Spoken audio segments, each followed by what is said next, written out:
Are gas prices going to climb to 3 euros on May 1st now? Why? The Druzhba pipeline will no longer be put into operation. Kazakhstan now also has to stop oil imports to Germany. That means for us alone, a refinery has to cut back by 40%. This news should shock all of us. If you want to support the channel, please like and subscribe. Now let's roll the clip. Shortly before the completion of the repair of the Druzhba pipeline, Russia is stopping oil deliveries starting May 1st. CNN is now reporting on regional shortages that have already occurred. And if the Druzhba pipeline is not reopened, then there will be even more shortages here in Europe. Why? It's simple. The Strait of Hormuz. The Strait of Hormuz is still completely closed and no supplies can be pumped into Europe. What comes from Norway and the northern United States, among others, is no longer enough to ensure security of supply. The PCK refinery in Strait Brandenburg is particularly affected. And as CNN now reports, I'll just read this briefly, Hungary, Slovakia, the Czech Republic and the entire East German region have to significantly cut back. We're no longer talking about the possibility that fuel prices might get a bit more expensive. Now they're actually taking action. And according to CNN News, they say that a lockdown actually needs to be implemented. In all other cases, they say, security of energy supply for road transport could no longer be guaranteed.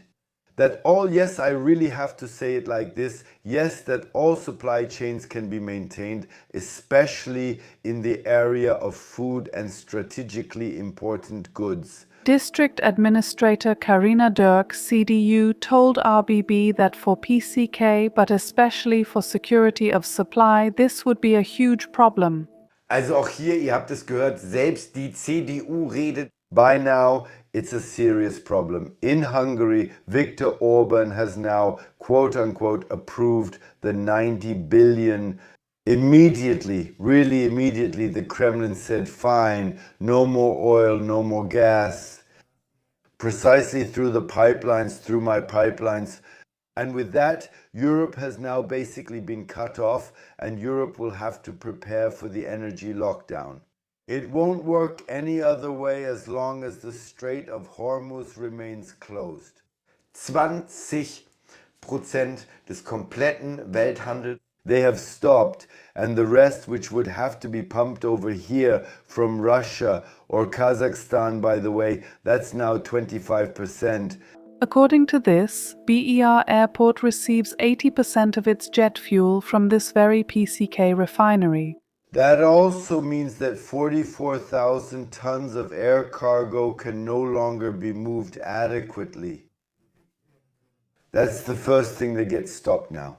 So a lot of goods that are managed through this airport are now being taken away from other airports because it's absolutely essential to secure the cargo. There are contracts for that. The companies just won't come around it to actually deliver them, which leads to supply chains being extremely disrupted once again.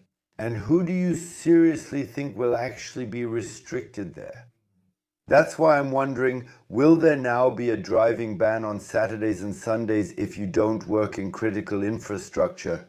That would really be the logical step we would have to take here. And well, in the Strait of Hormuz, it's not looking any better there either.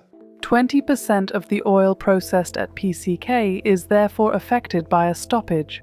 Plus the 20% that go through global trade. By the way, dear Focus, please do your homework properly next time. It's actually 25%, so we're talking about 23.5 to 25%. However, there won't be any improvement in Iran, so we can't say, okay, maybe we can somehow tide things over. In exactly 7 days, this government must finally take action and release more oil reserves. Or either let the prices skyrocket, meaning 3 euros, or, and that would be even worse, actually impose energy lockdowns here in Germany. The Iranian Revolutionary Guards fired at a container ship in the Strait of Hormuz. The British military confirmed that an Iranian ship opened fire without warning. Many shipping companies, of course, reacted immediately and said, no more ships through the Strait. We have to find another route somewhere. It's come to the point again, even if naval escort is now being provided. Because of all the mines that are still there, it wouldn't be possible to get any tankers through the Strait of Hormuz, which of course makes the situation here in Germany even more difficult. As of today, we still have about 17 to 21% of our strategic oil reserves left.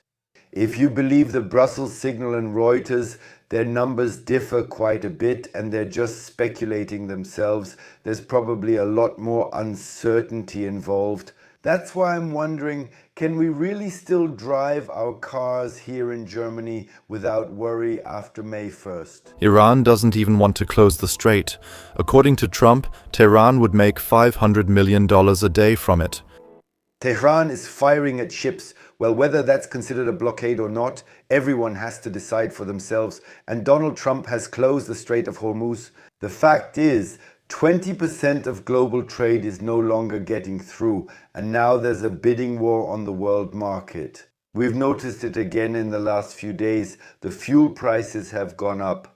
The promised 17 cents have already been wiped out again because gas prices are just much higher. As of this morning in the Bundestag, our government is still reserving the option of possibly introducing new measures that might come into effect in June, July, or August. But the fact is that our gas storage facilities are not being filled, even though we urgently need to start doing so. He threatened that if he reopened the strait, there could never be an agreement with Iran unless we blow up the rest of their country. And if that really were to happen, and I really wonder about this, how would that actually affect global trade? The fact is, and that's undisputed, if this thing isn't reopened as soon as possible, the lights will go out in Eastern Europe. No matter what they're doing back there and here in East Germany, well, then we'll have to see how we can get our cargo around the world through the airports in the future. Or on the other hand, what's even much worse, how people will even be able to get to work in the future and thus make a living. But hey, with the new IP address retention, at least we'll know what people are doing at home. With that in mind, I wish everyone a nice afternoon.